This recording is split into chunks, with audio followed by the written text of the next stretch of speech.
It kind of gives you an entryway into an unseen world, like we can walk through here and see the trees and the sky and, insects, birds, or whatever, but most people have never seen these little microscopic creatures.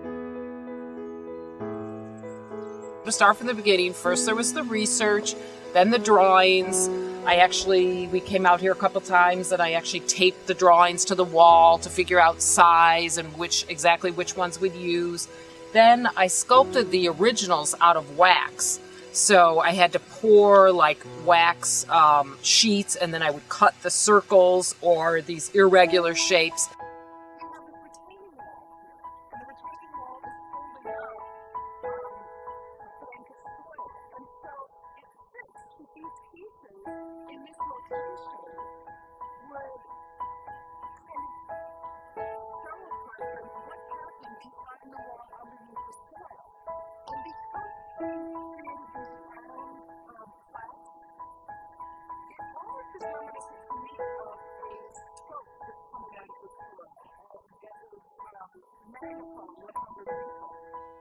Hopefully this is something that would catch on in other nature preserves, and just instead of having your little interpretive signs, I think it's such a wonderful idea to have the artwork help interpret, and as they said originally, help people connect to nature and understand the environment around them in maybe a totally new way.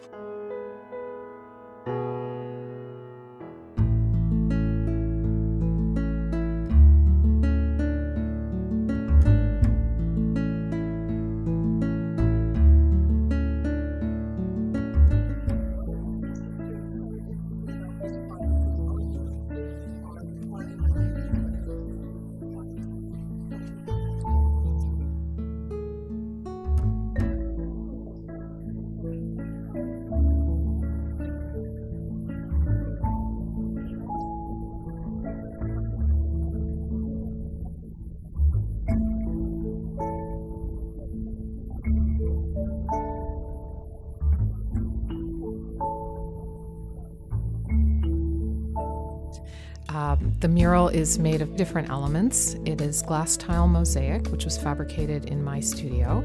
It is painted acrylic on the canvas-like material and aluminum arcs.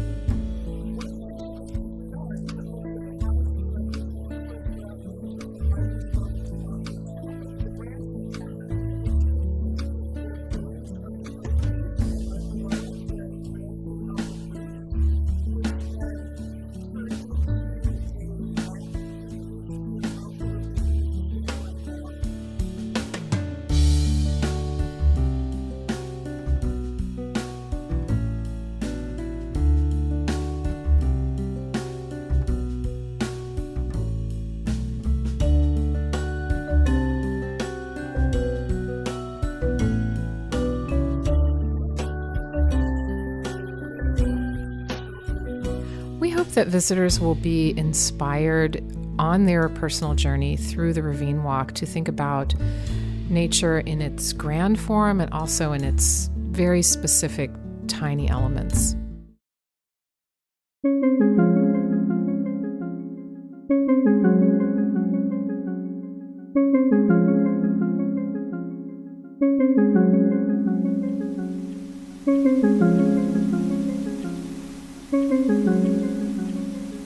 My name is Olivia Petrides, and I'm the artist who did the earth prism and the foliage prism and the lake prism. I would just come down here and just spend time, and with a notebook, a sketchbook and paints, and just sort of see what engaged me and what I responded to.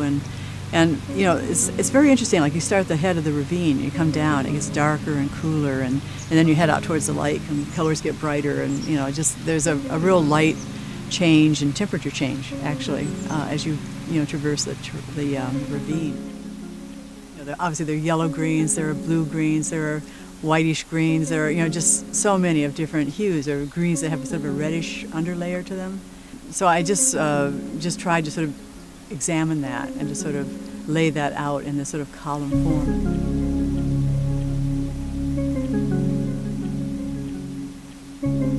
Well, one of the things I wanted to get across is that color is relative, and that you can see the same color in one spot, but it's within a certain context of other colors. And so contextually, colors change, even though if you put them side by side, they may be the same hue. And actually, whatever colors you surround them with, they change that hue. So I actually use the same color at different spots on the columns, but surrounded them with different colors each time to sort of make that color shift.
I made them very thin columns because I actually didn't want them to jump out of the landscape. I mean, the landscape is the star here. I mean, that's what people should be looking at. And I hope my sculptures are recessive enough, but maybe a bit of a surprise. So people will say, oh, okay, what is that? What is it doing there? Why is it there? How does it relate? And that may cause some reflection on the viewer's part, about this particular experience in the ravine.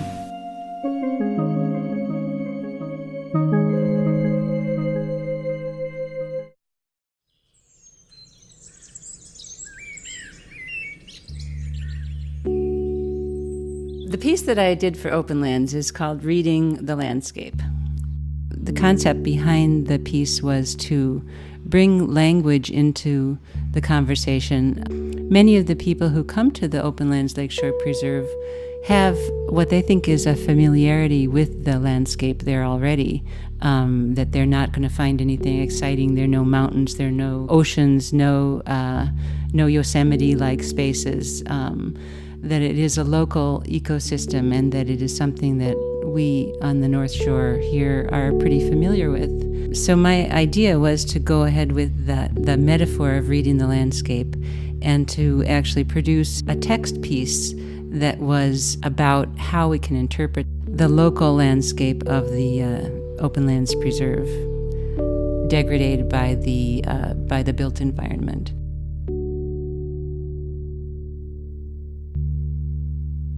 So the piece is 2 screens of text. One panel has words on it which relate to the natural environment, or what we think of as nature when we think about it, and the other side has words relating to the built environment, or the way that humans intervene in the natural landscape.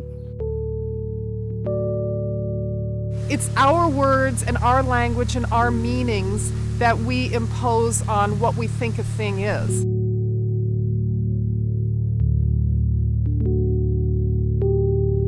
The piece that I designed is intended to be integrated into some of the cast iron metal work that was left behind by the Army on the site. So already there's the tension between the landscape, or the natural environment, and the built environment. We're learning a lot about how to connect people to the land in powerful ways. And, one of those tools is through public art. The idea of nature is an artificial one anyway, that nature exists without us. We try to define it with this language, and we try to define it in all kinds of ways with the built environment, or with other expressions of art and literature, music. We're trying to capture the sense of what is all around us through these other means. My hope is to inspire thought and conversations about our effect on the environment, and also to question our preconceptions about how we define our relationship with nature, how we are of nature as well as in nature as we visit the preserve.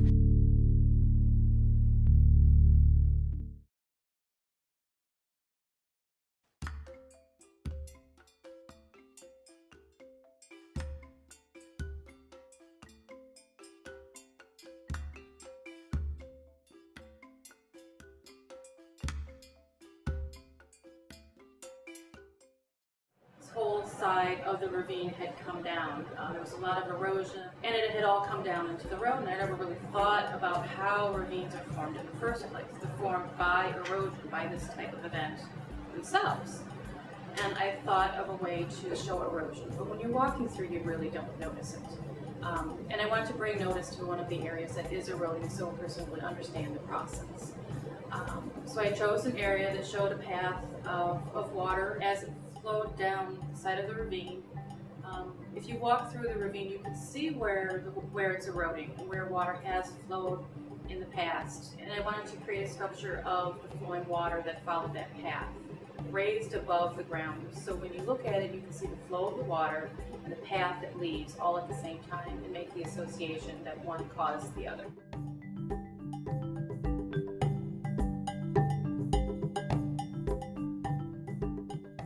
Around a curve, it's very choppy, and the branches in this area have more bends, and the shadows between the bends gives you an idea of the shadows that would be on the water. And then it goes straight down, so you've got more straight branches, and then spreads out in deltas as it soaks into the ground. I made it out of driftwood because people make associations between driftwood and water, following the way water would look. So nature will take over the piece at some point, and people who appreciate the environment respect the fact that nature recycles itself.